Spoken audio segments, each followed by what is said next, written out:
স্বৈরাচারী হাসিনা সরকার সব প্রতিষ্ঠান ধ্বংস করেছে, কূটনীতিকদের জানালেন ডক্টর ইউনূস। নতুন বাংলাদেশ গড়তে সহায়তা কামনা।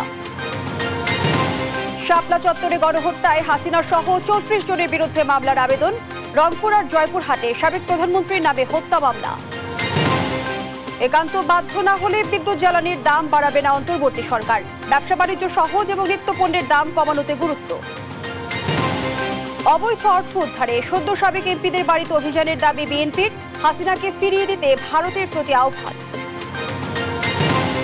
এবং আওয়ামী লীগ আমলে যুদ্ধাপরাধের বেশিরভাগ মামলায় উদ্দেশ্য প্রণোদিত দাবি স্বজনদের। খায়রুল হকের বিচার চাইলেন আইনজীবীরা। সংবাদপত্রে দেখছিলেন একেএস টিম টিবার সংবাদ শিরোনাম। সাথে আছি আমি ফারনাজ জুই।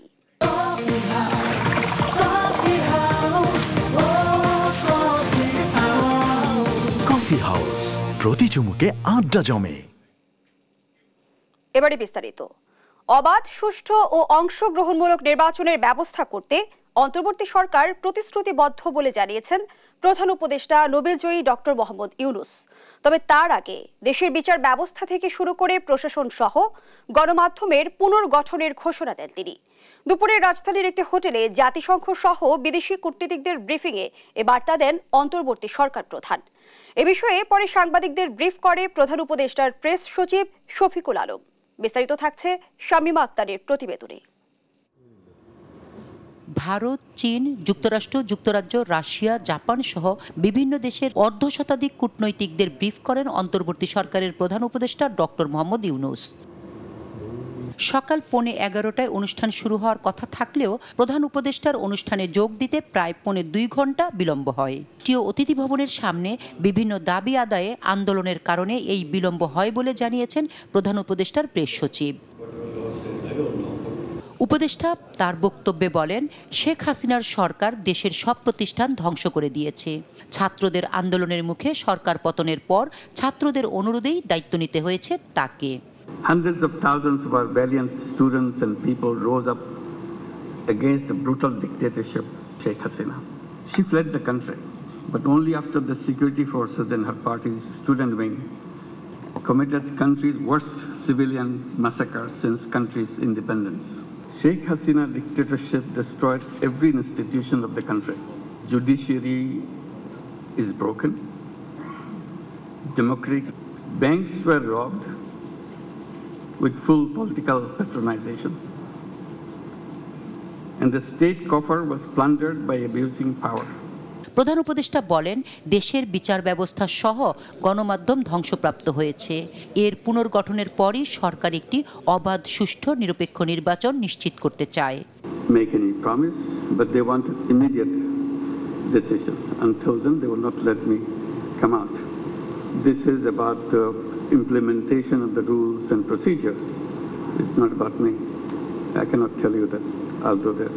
এ সময় জুলাই আগস্টে যে হত্যাকাণ্ড ঘটেছে তার নিরপেক্ষ তদন্তের জন্য জাতিসংঘের তদন্ত প্রতিনিধি দল পাঠানোর সিদ্ধান্তকে স্বাগত জানিয়েছেন। I have spoken to the UN Human Rights Chief Volker Turk. I welcome the UN Rights Office's move to send a UN-led fact-finding mission. We want an impartial and internationally credible investigation into the massacre and the subsequent due judicial process.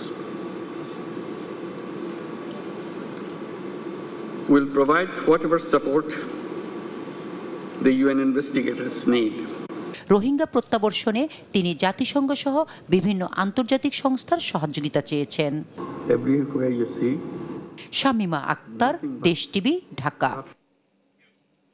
প্রাণ রক্ষায় সেনানিবাসে আশ্রয় নিয়েছিলেন রাজনৈতিক ব্যক্তি সহ বিভিন্ন শ্রেণী পেশার 626 জন। পরিস্থিতির উন্নতি সাপেক্ষে স্বউদ্যোগে সেনানিবাস ছাড়েন 615 জন। রোববার এক সংবাদ বিজ্ঞপ্তিতে এ তথ্য জানায় আইএসপিআর। সংবাদ বিজ্ঞপ্তিতে বলা হয়, গেল 5 অগাস্ট রাজনৈতিক পট পরিবর্তনের প্রেক্ষাপটে আইনশৃঙ্খলা পরিস্থিতির ব্যাপক অবনতি হয়। এতে প্রাণনাশের আশঙ্কায় রাজনৈতিক ব্যক্তি সহ নানা পেশার মানুষ সেনানিবাসে আশ্রয় নেয়। এমন পরিস্থিতিতে বিচার বহির্ভূত কর্মকাণ্ড রোধ, জীবন রক্ষায় 24 জন রাজনীতিক, 5 বিচারক, 19 জন সরকারি কর্মকর্তা, 28 জন কর্মকর্তা সহ পুলিশের বিভিন্ন পর্যায়ের 487 জন সদস্যকে আশ্রয় দেওয়া হয়। এছাড়া বিভিন্ন পাবলিক বিশ্ববিদ্যালয়ের কর্মকর্তা সহ আরও 12 জন এবং পরিবার পরিজন সহ 51 জন আশ্রয় নেয়। এর মধ্যে 4 জনকে আইনশৃঙ্খলা বাহিনীর কাছে হস্তান্তর করা হয়েছে, আর এখনও 7 জন সেনানিবাসে অবস্থান করছে। হেফাজতে ইসলামের সমাবেশে নির্বিচারে গুলি চালিয়ে গণহত্যার অভিযোগে সাবেক প্রধানমন্ত্রী শেখ হাসিনা সহ 34 জনের বিরুদ্ধে মামলার আবেদন করা হয়েছে। 2013 সালের 5 মে মতিঝিলের শাপলা চত্বরে ঘটে যাওয়া গণহত্যার বিচার চেয়ে রোববার ঢাকার মেট্রোপলিটন ম্যাজিস্ট্রেট জাকি আল ফারাবির আদালতে এ মামলার আবেদন করেন বাংলাদেশ পিপলস পার্টির চেয়ারম্যান বাবুল সর্দার চাখারি। বাদীর জবানবন্দি গ্রহণ করে পরে আদেশ দেবেন বলে জানান আদালত। রংপুরে তাহির নামে এক ছাত্রকে হত্যার ঘটনায় সাবেক প্রধানমন্ত্রী শেখ হাসিনা, ওবায়দুল কাদের, সাবেক স্বরাষ্ট্রমন্ত্রী, আইনমন্ত্রী সহ 40 জনের নামে হত্যা মামলা করেছেন তার বাবা। এছাড়াও আবু সাইদ হত্যার ঘটনায় আইজিপি সহ পুলিশের ঊর্ধ্বতন কর্মকর্তাদের নামেও একটি মামলা হয়েছে। এসব মামলার সুষ্ঠু তদন্ত শেষে দৃষ্টান্তমূলক শাস্তি দাবি করেন নিহতদের স্বজন ও আইনজীবীরা। রংপুর থেকে রফিকুল ইসলামের রিপোর্ট। সকালে আইনজীবীদের সঙ্গে রংপুর মেট্রোপলিটন তাজহাট আমলি আদালতে আসেন আবু সাইদের স্বজনরা। 16 জুলাই সাইদকে হত্যার ঘটনায় পুলিশের সাবেক আইজিপি, রংপুর রেঞ্জের ডিআইজি, পুলিশ কমিশনার সহ 17 জনকে আসামি করে হত্যা মামলার আবেদন করেন তারা। আসামি করা হয় বিশ্ববিদ্যালয়ের শিক্ষক সমিতির সাধারণ সম্পাদক আসাদ মণ্ডল, ছাত্রলীগ সভাপতি ও সম্পাদককেও। পরে মেট্রোপলিটন তাজহাট থানাকে মামলা গ্রহণের নির্দেশ দেন আদালত। শহীদ আবু সাইদ তার রক্তের সাথে যারা বেইমানি করেছে, তার কে যারা হত্যার সাথে প্রত্যক্ষ এবং পরোক্ষভাবে জড়িত হয়েছে তাদেরকে ধরে, এবং অজ্ঞাতনামা আরও যারা আছে এটার সাথে জড়িত ছিল তাদেরকে ধরে আমরা একটা এখানে কমপ্লেইন পিটিশন ফাইল করেছি বিজ্ঞ আদালতে। আসামি হয়েছে ওনাকে গুলি করা থেকে শুরু করে যারা, যেমন আমির আলী, সুজন চন্দ্র রায়, পোমেল বড়ুয়া, আব্দুল্লাহ আল মামুন সহ আরও 30-35 জন অজ্ঞাতনামা আসামি। এই মামলায় সুষ্ঠু তদন্ত করে দৃষ্টান্তমূলক শাস্তি দাবি করেছেন স্বজনরা। এখন ওদের আমরা সর্বোচ্চ আদালতে যারা এদের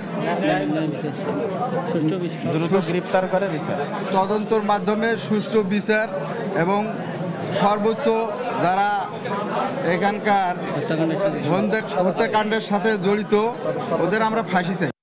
এদিকে 19 জুলাই আব্দুল্লাহ তাহির হত্যা মামলায় সাবেক প্রধানমন্ত্রী শেখ হাসিনা, দলের সাধারণ সম্পাদক ওবায়দুল কাদের, স্বরাষ্ট্র ও আইনমন্ত্রী সহ স্থানীয় আওয়ামী লীগ নেতাদের আসামি করে মামলার আবেদন করেছে পরিবার। পরে কোতোয়ালি আমলি আদালতের বিচারক কোতোয়ালি থানাকে মামলা নেয়ার আদেশ দেন। যারা নির্বিচারে এই ছাত্র জনতার উপর গুলিবর্ষণের যারা আদেশ দিয়েছিলেন এবং যারা সরাসরি সম্পৃক্ত রয়েছেন তাদেরকে আসামি করে আজকে বিজ্ঞ আদালতে মামলা দায়ের করা হয়েছে এবং বিজ্ঞ আদালত শুনানি অন্তে মামলাটি আমলে নিয়েছেন এবং সরাসরি এফআইআর হিসেবে ট্রিট করে এই আসামিদের গ্রেফতারের জন্য নির্দেশ দিয়েছেন। এদিকে কলা ব্যবসায়ী মিরাজুল হত্যা মামলায় পুলিশ কর্মকর্তা সহ 21 জনকে আসামি করে আরেকটি মামলা করা হয়েছে। রফিকুল ইসলাম, দেশ টিভি, রংপুর। এদিকে জয়পুরহাটে কোটা আন্দোলনে শিক্ষার্থী নজিবুল সরকার বিশাল নিহতের ঘটনায় সাবেক প্রধানমন্ত্রী শেখ হাসিনা, দলটির সাধারণ সম্পাদক ওবায়দুল কাদের সহ 128 জনের বিরুদ্ধে হত্যা মামলা হয়েছে। রোববার বিকেলে নিহত বিশালের বাবা মজিদুল সরকার বাদী হয়ে সদর চিফ জুডিশিয়াল ম্যাজিস্ট্রেট আদালতে এ মামলা করেন। বিজ্ঞ আদালতের বিচারক আতিকুর রহমান আবেদনটি এজাহার হিসেবে নিতে সদর থানার ওসিকে নির্দেশ দেন। 128 জনের মধ্যে আওয়ামী লীগ, যুবলীগ ও ছাত্রলীগের নেতা সহ আছেন জনপ্রতিনিধিরাও। মামলার বিষয়টি নিশ্চিত করেন বাদী পক্ষের আইনজীবী অ্যাডভোকেট আব্দুল মোমিন ফকির। এই মামলাতে সাবেক প্রধানমন্ত্রী শেখ হাসিনা, আওয়ামী লীগ সাধারণ সম্পাদক ওবায়দুল কাদের, আমাদের স্থানীয় এমপি জনাব শামসুল আলম দুদু, জনাব আল মাহমুদ স্বপন সহ 128 জনকে তারা আসামি করেছেন। আমি এই মামলাটা দাখিল করার পরে বিজ্ঞ আদালত এটাকে এজাহার হিসেবে গণ্য করে আইনগত ব্যবস্থা গ্রহণ করার জন্য জয়পুর সদর থানায় প্রেরণ করেছেন। সরকার একান্ত বাধ্য না হলে বিদ্যুৎ জ্বালানি, তেল ও গ্যাসের দাম বাড়াবে না বলে জানালেন বিদ্যুৎ জ্বালানি ও খনিজ সম্পদ উপদেষ্টা ফাউজুল কবির খান। রোববার বিকেলে সচিবালয়ে কর্মকর্তাদের সঙ্গে বৈঠকের পর সাংবাদিকদের প্রশ্নের জবাবে একথা জানান তিনি। বলেন, মানুষ সুলভ মূল্যে গ্যাস, বিদ্যুতের নিরবিচ্ছিন্ন সরবরাহ চায়, কিন্তু গেল 15 বছরে বিদ্যুতের দাম 18 থেকে 19 বার বেড়েছে, গ্যাসের দাম বেড়েছে 10 থেকে 12 বার। সব খাতে সুশাসন প্রতিষ্ঠায় কাজ করার কথাও জানান উপদেষ্টা। ঘন ঘন মূল্য বৃদ্ধি, এই যে বিদ্যুতের মূল্য বৃদ্ধি, এবং ওই যে সরকার যে একটা ক্ষমতা নিচ্ছে যে বিআরসি লাগবে না, সরকার ইচ্ছে করলে নিজেরাও করতে পারবে। তো অ্যাগেন এটা হচ্ছে আইনের বিষয়, আইন পরিবর্তনের বিষয়, এবং এটা ওই যেটা বললাম যে আমার একার বিষয় না, এটা উপদেষ্টা পরিষদের বিষয়। ব্যবসা বাণিজ্য সহজ করা এবং জিনিসপত্রের দাম কমানোই অগ্রাধিকার বললেন অর্থ ও বাণিজ্য উপদেষ্টা সালেউদ্দিন আহমেদ। রোববার সচিবালয়ে নিজ কার্যালয়ে সাংবাদিকদের সঙ্গে আলাপকালে একথা জানান তিনি। দ্রব্যমূল্য ব্যাপারটা হলো, একটা হলো আপনার উৎপাদন আর একটা সরবরাহ। উৎপাদনটা দেশে হয়, সরবরাহ দেশে হয়, বাইরের থেকে আনতে হবে, যেখানে বাণিজ্য হিসেবে সংস্থা আছে। ওই রিলেটেড যেগুলো যে আছে সেগুলো যত সম্ভব সহায়ক পরিবেশ হয় বাণিজ্যে। আমরা অনেক সময় ইম্পোর্টেড ইনফ্লেশন হয়, তাই না? ওই ব্যাপারে এবং ব্যবসা বাণিজ্য এসেগুলো বডিগুলো রিলেটেড, আমরা ওইদিকে যথেষ্ট সজাগ আছে এবং এই জিনিসগুলো আমাদের আছে। যতটুকু সম্ভব আমদানি, অত্যাবশ্যক আমদানি করতে হবে এবং বাজারের উপরে বা ভোক্তাদের উপরে, সাধারণ মানুষের উপরে বাড়তি চাপ না পড়ে। এখন যে চাপটা আছে সেটাও যাতে কমিয়ে আনা যায় আমরা চেষ্টা করি। বৈদেশিক মুদ্রা উদ্ধারে সদ্য বিলুপ্ত সংসদের সব সদস্যের বাড়িতে অন্তর্বর্তী সরকারকে অভিযান চালানোর আহ্বান জানিয়েছেন বিএনপি চেয়ারপারসনের উপদেষ্টা জয়নুল আবদিন ফারুক। এদিকে সময় ও হাসপাতাল এখনও নির্ধারিত না হলেও দ্রুততম সময়ের মধ্যে উন্নত চিকিৎসার জন্য বিএনপি চেয়ারপারসন খালেদা জিয়া বিদেশে যাবেন বলে জানিয়েছেন বিএনপির স্থায়ী কমিটির সদস্য ডাক্তার এজেডএম জাহিদ হোসেন। বিস্তারিত সাইফুল রিপনের প্রতিবেদনে। হত্যার অভিযোগে শেখ হাসিনা ও তার দোসরদের বিচারের দাবিতে জাতীয় প্রেস ক্লাবের সামনে অবস্থান কর্মসূচির আয়োজন করে তৃণমূল নাগরিক আন্দোলন। হুঙ্কার দিলেও ছাত্রদের আন্দোলনের মুখে শেখ হাসিনা দেশ ছেড়ে পালিয়েছে দাবি করে বিএনপি নেতা জয়নুল আবদিন ফারুক শেখ হাসিনাকে দেশে ফিরিয়ে দিতে মোদী সরকারের প্রতি আহ্বান জানান। বৈদেশিক মুদ্রা উদ্ধারে অন্তর্বর্তী সরকারের কাছে দাবি করেন ক্ষমতা হারানো সংসদ সদস্যদের বাড়িতে অভিযানের। শেখ হাসিনাকে বাংলাদেশে পাঠান। আমরা নিজের হাতে তুলে নিতে চাই না। ঘরে ঘরে তল্লাশি করেন, লিস্ট তৈরি করে এই বিগত নির্বাচনের 300 এমপি তাদের বাড়িতে এখনো হাজার কোটি টাকার ডলার পাবে। এদিকে দুপুরে জাতীয় চক্ষু বিজ্ঞান ইনস্টিটিউটে চিকিৎসাধীন ছাত্র জনতার আন্দোলনে আহতদের খোঁজখবর নিতে যান বিএনপির স্থায়ী কমিটির সদস্য ডাক্তার এজেডএম জাহিদ হোসেন। পরে সাংবাদিকদের জানান আহতদের অনেকেরই দীর্ঘমেয়াদী চিকিৎসার প্রয়োজন। অনেকের চিকিৎসা আগামী 6 থেকে 12 সপ্তাহ পর্যন্ত চলবে। কেউ কেউ হয়তো ভীষণ কখনোই আর ফেরত পাবে না। আমাদের যা যা করণীয়, আমাদের সামর্থ্য অনুযায়ী আমাদের দল সে অনুযায়ী তাদেরকে সহযোগিতা করবে। ডাক্তার জাহিদ বলেন পর্যবেক্ষণে আছে বিএনপি চেয়ারপারসন খালেদা জিয়ার শারীরিক অবস্থাও। এই ডাক্তারি ভাষায় গ্লোবাল ইভ্যালুয়েশন, গ্লোবাল মিন্স হচ্ছে 360 ডিগ্রি ইভ্যালুয়েশন। এই যে দীর্ঘ সময় কারান্তরীণ ছিলেন, কাজে এটি হয়তো খুব সহসা হবে, বাট এখন পর্যন্ত এটা নিয়ে মন্তব্য করার সময় আসে না। এদিকে আন্দোলনে গুলিবিদ্ধ হয়ে দীর্ঘদিন চিকিৎসাধীন অবস্থায় মৃত্যুবরণকারী টাঙ্গাইলের অর্জুনা ইউনিয়ন শাখা ছাত্রদলের সহসাধারণ সম্পাদক ইমন ও বরিশাল হিজলা উপজেলার ছাত্রদলের কর্মী মোহাম্মদ রিয়াজের নামাজের জানাজা অনুষ্ঠিত হয় নয়াপল্টনে দলের কেন্দ্রীয় কার্যালয়ের সামনে। এ সময় গণতন্ত্র প্রতিষ্ঠা না হওয়া পর্যন্ত ঐক্যবদ্ধ হয়ে আন্দোলন চালিয়ে যাওয়ার প্রত্যয় জানান নেতারা। নতুন স্বাধীনতা, সেই স্বাধীনতা ধ্বংসের জন্য নতুন করে যে ষড়যন্ত্র শুরু হয়েছে, সেই ষড়যন্ত্র আমরা কখনোই সফল হতে দিতে পারি না। অন্তর থেকে দোয়া করার আহ্বান জানিয়ে এবং এই ফ্যাসিস্ট সরকারের যে পতন হয়েছে, আগামী গণতন্ত্র প্রতিষ্ঠা না হওয়া পর্যন্ত আমরা সকলে ঐক্যবদ্ধভাবে আমাদের আন্দোলন চালিয়ে যাব। সাইফুল রিপন, দেশ টিভি, ঢাকা।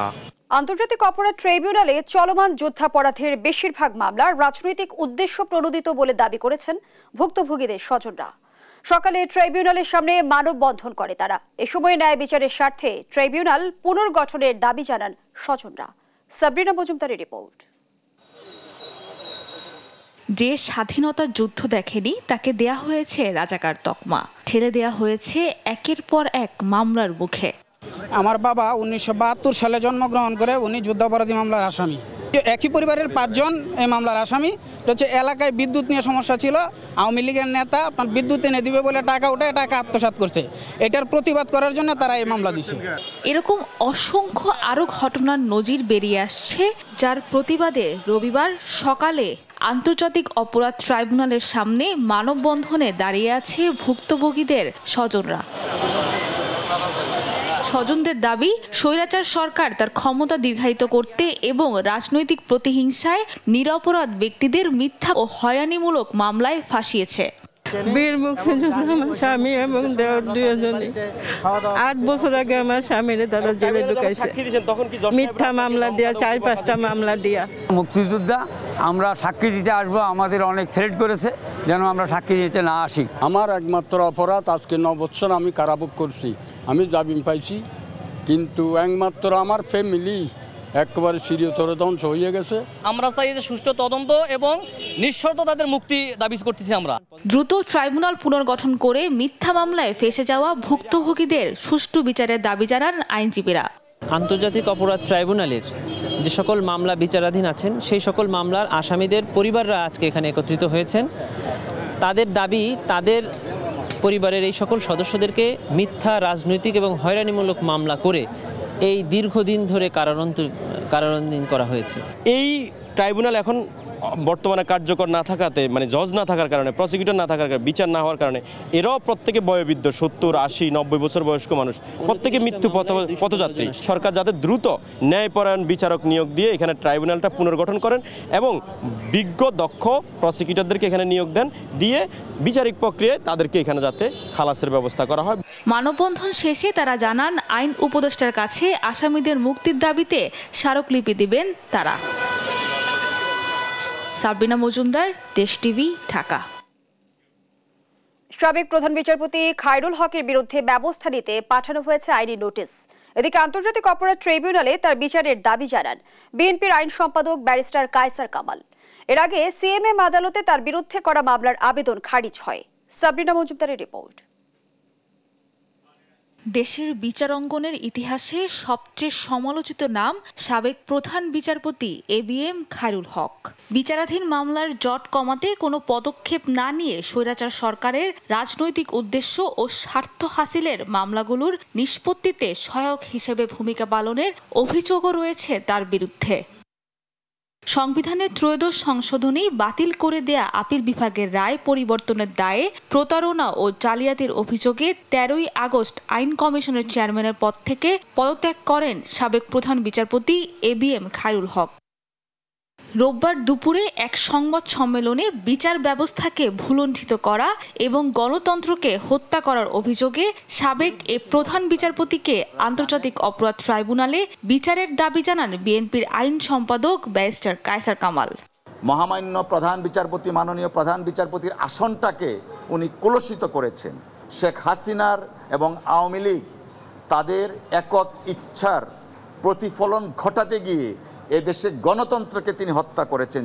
আইনজীবী সমাজ প্রত্যাশা করে শেখ হাসিনার পাশাপাশি খায়রুল হকের বিচার যেন দৃষ্টান্তমূলক এই আন্তর্জাতিক ট্রাইব্যুনালে হয়। সাবেক প্রধান বিচারপতি খায়রুল হকের বিরুদ্ধে ব্যবস্থা নিতে আইন মন্ত্রণালয়ের উপদেষ্টা বরাবর আইনি নোটিশও পাঠিয়েছেন সুপ্রিম কোর্টের সিনিয়র আইনজীবী ফৌজিয়া করিম ফিরোজ। কিভাবে তাদের রেজিগনেশন করাবে সেই ব্যবস্থা আমাদের উপদেষ্টা মণ্ডলী করবেন। এর আগে রবিবার সকালে সিএমএম আদালতে তার বিরুদ্ধে মামলার আবেদন করেন আইনজীবী ইমরুল হাসান। পরে দুপুরে বিচারক দিলরুবা তিথির আদালত মামলাটি খারিজ করে দেন। সাবরিনা মজুমদার, দেশ টিভি, ঢাকা। বিপিআরসিকে ঢেলে সাজিয়ে স্বাধীনভাবে কাজ করতে দিলেই বিদ্যুৎ ও জ্বালানি খাতের বেশিরভাগ সমস্যার সমাধান করা সম্ভব বলে মনে করে বেসরকারি গবেষণা সংস্থা Centre for Policy Dialogue CPD. সকালে রাজধানীর ধানমন্ডির কার্যালয়ে বিদ্যুৎ ও জ্বালানি খাতের সংস্কার নিয়ে সংবাদ সম্মেলনে এমন মন্তব্য করেন সংস্থাটির গবেষণা পরিচালক খন্দকার গোলাম মোয়াজ্জেম। বিগত সরকারের অবাধ দুর্নীতি ও স্বচ্ছতা জবাবদিহিতা নিশ্চিত না করায় এ খাত মুখ থুবড়ে পড়েছে। জীবাশ্ম জ্বালানি ও কুইক রেন্টাল বিদ্যুৎ কেন্দ্রের চুক্তি নবায়ন না করার আহ্বান জানিয়ে সিপিডি জানায়, বিদ্যুতের যে উৎপাদন সক্ষমতা রয়েছে তা না বাড়ালেও 2030 সাল পর্যন্ত চাহিদা পূরণ সম্ভব। যে পরিমাণ বিদ্যুতের ক্যাপাসিটি রয়েছে আমাদের হিসেব বলে আর যদি 1 মেগাওয়াটও যদি না যুক্ত হয় তাহলেও 2030 সাল পর্যন্ত এটি দিয়েই আমাদের চলবে। সুতরাং ভাবার দরকার নেই যে নতুন বিদ্যুৎ কেন্দ্র এখনই আনতে হবে। আমাদের যেটা দেখতে পাচ্ছি, আমরা যদি জ্বালানি উত্তরণে করতে চাই, জ্বালানি রূপান্তর করতে চাই, কারণ এই যে জীবাশ্ম জ্বালানির যেগুলো কন্ট্রাক্ট রয়েছে এগুলো ধীরে ধীরে অবসান করে দিয়ে এই জায়গাগুলোতে নবায়নযোগ্য জ্বালানি সংক্রান্ত বিদ্যুৎ কেন্দ্রগুলোকে আস্তে আস্তে সুযোগ করে দিতে হবে। ব্যক্তি পূজা বন্ধ করে দেশকে এগিয়ে নিয়ে যাওয়ার প্রত্যয় জানিয়েছেন সাংবাদিক শফিক রেহমান। 6 বছর পর দেশে ফিরে বিমানবন্দরে এমনটা জানান তিনি। এ সময় তাকে ফুল দিয়ে শুভেচ্ছা জানান সাংবাদিক নেতৃবৃন্দ এবং বিএনপি ও অঙ্গ সংগঠনের নেতাকর্মীরা। শফিক রেহমান আরো বলেন, শেখ মুজিবকে বীর পলাতক শ্রেষ্ঠ ও শেখ হাসিনাকে বীর পলাতক উত্তম উপাধি দিতে চান তিনি। শেখ হাসিনাকে মৃত্যুদণ্ড নয়, তিনি মৃত্যুদণ্ডের বিপক্ষে বলেও জানান শফিক রেহমান। আমি জানি ডক্টর ইউনূস এটা পারবেন, ডক্টর ইউনূসের উপর এই দায়িত্ব দিতে হবে যে আপনি এদেরকে সবাই করেন, কারণ তিনি আন্তর্জাতিক মহলে সুপরিচিত এবং সৎ ব্যক্তি। সততা, সাধুতা এবং ন্যায় বিচার এগুলো দেশে ফিরিয়ে আনতে হবে। আমরা ধ্বংস হয়ে গেছি। এবার জানাবো খেলা সংবাদ। পরিবর্তন করা হয়েছে বাংলাদেশ পাকিস্তান সিরিজের দ্বিতীয় ম্যাচের ভেন্যু। করাচির ন্যাশনাল ব্যাংক স্টেডিয়ামে ম্যাচটি হওয়ার কথা থাকলেও নতুন সিদ্ধান্ত অনুসারে প্রথম টেস্টের ভেন্যু রাওয়ালপিন্ডিতেই হবে দ্বিতীয় ম্যাচটি। স্টেডিয়ামে চলমান সংস্কার কাজ বাধাগ্রস্ত হবে এমন বিবেচনায় ভেন্যু বদলের সিদ্ধান্ত নেয় পিসিবি। মূলত 2025 আইসিসি চ্যাম্পিয়ন্স ট্রফি সামনে রেখে স্টেডিয়ামটির সংস্কার কাজ চলছে। ওই টুর্নামেন্টে কয়েকটি ম্যাচ হবে করাচিতে। 2020 সালের পর পাকিস্তানের মাটিতে দ্বিপক্ষীয় সিরিজ খেলতে গেল বাংলাদেশ দল।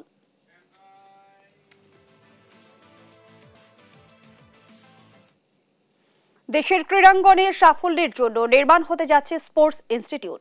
শুধু তাই নয়, দেশের ক্রীড়াঙ্গনকে রাজনৈতিক প্রভাব মুক্ত রাখতে কাজ করবে ক্রীড়া মন্ত্রণালয়। সরকারি সচিবালয়ে সংবাদ সম্মেলনে এসব কথা জানান যুব ও ক্রীড়া উপদেষ্টা আসিফ মাহমুদ সজীব ভুইয়া। রিফাত আঞ্জুমের রিপোর্ট। আন্তর্জাতিক পর্যায়ে ক্রীড়াবিদদের সাফল্যের হার বাড়াতে বিশেষায়িত প্রতিষ্ঠান স্পোর্টস ইনস্টিটিউট নির্মাণের উদ্যোগ নিয়েছে যুব ও ক্রীড়া মন্ত্রণালয়। দেশে প্রথমবারের মতো এ ধরনের প্রতিষ্ঠান নির্মাণের প্রকল্প হাতে নিয়েছে মন্ত্রণালয়। জাতীয় ও আন্তর্জাতিক প্রতিষ্ঠানের সঙ্গে সমন্বয় রেখে কাজ করবে এই ইনস্টিটিউট। রোববার এক সংবাদ সম্মেলনে ক্রীড়া উপদেষ্টা আসিফ মাহমুদ সজীব ভুইয়া আরও জানান, ক্রীড়াঙ্গনকে সম্পূর্ণ রাজনৈতিক প্রভাব মুক্ত রাখতে কাজ করবেন তারা। জাতীয় ও আন্তর্জাতিক পর্যায়ের খ্যাতনামা স্পোর্টস প্রতিষ্ঠানের সাথে কার্যকর কোলাবোরেশনের মাধ্যমে বিশেষায়িত স্পোর্টস সেবা ও অবকাঠামোগত সুযোগ সুবিধা প্রদান করবে। আমরা স্পোর্টসকে রাজনৈতিক প্রভাব মুক্ত করার একটা এজেন্ডা আমাদের আছে এবং সেই জন্য আমরা একটা সার্চ কমিটি গঠন করে দিব। বাংলাদেশে হতে যাওয়া নারী টি-20 বিশ্বকাপ নিয়ে আইসিসির সাথে আলোচনা চলমান রয়েছে বলে জানান উপদেষ্টা। সবকিছু বিবেচনায় এটা তো শুধুমাত্র স্পোর্টস মিনিস্ট্রির মধ্যে আর নেই, এটা স্টেট ম্যাটার। সবার সাথে আলোচনার ভিত্তিতে এই বিষয়ে আমরা একটা সিদ্ধান্ত নিব। আইসিসির সাথে আমাদের কমিউনিকেশন চলমান আছে, প্রক্রিয়াধীন আছে। দ্রুতই আপনাদেরকে এই বিষয়ে একটা সিদ্ধান্ত আমরা জানাতে পারবো আশা করি। ক্রীড়া ক্ষেত্রে অন্যায়, অনিয়ম, দুর্নীতির যে অভিযোগগুলো আছে সেগুলো দ্রুততম সময়ে তদন্তের আশ্বাস দেন ক্রীড়া উপদেষ্টা। আমরা ইতিমধ্যে ক্রীড়া ক্ষেত্রে যে অন্যায়, অনিয়ম এবং দুর্নীতির অভিযোগগুলো আছে এবং এখনো আমি দেখতে পাচ্ছি আপনারা সেগুলো সার্চ করে অনেকেই বের করছেন এবং মিডিয়ায় প্রকাশ করছেন। এজন্য আপনাদেরকেও ধন্যবাদ জানাই। এই বিষয়গুলোতে আমরা তদন্ত করব এবং যারা দায়ী তাদের বিরুদ্ধে ব্যবস্থা নেওয়া হবে। ক্রীড়া মন্ত্রণালয়ের আগের কর্মরতদের সহায়তা পেলে সকল প্রতিবন্ধকতা কাটিয়ে ওঠা সম্ভব বলে মনে করেন ক্রীড়া উপদেষ্টা। রিফাত আঞ্জুম, দেশ টিভি, ঢাকা। সংবাদ প্রতি শিরোনামগুলো জানিয়ে দিচ্ছি আরেকবার।